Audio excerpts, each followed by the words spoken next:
Hey guys, welcome back to another helpful video of 1 to Step, and in this video I am going to show you how to change your date of birth into Zedge account. So without any further ado, let's dive right into this exciting video. Now in order to change your date of birth into Zedge account, just simply open your Zedge application at first. Then after opening the application, you just simply have to tap into this My Zedge option into here. Then after tapping into there, this gear option will appear into the top right. Just simply tap into that option and then you can overview of your Zedge account details. Just simply tap into this Zedge account option into the top. Then after that, you will see your birthday option into here.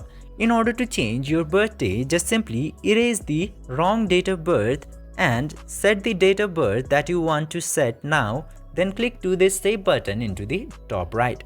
Then after doing this very easy steps, your birth details will be updated into Zedge account. By following these very easy steps, you can easily change your date of birth in Zedge. I hope this video was helpful for you. If yes, don't forget to like, share and subscribe to the channel to never miss another update. Thank you for watching the video.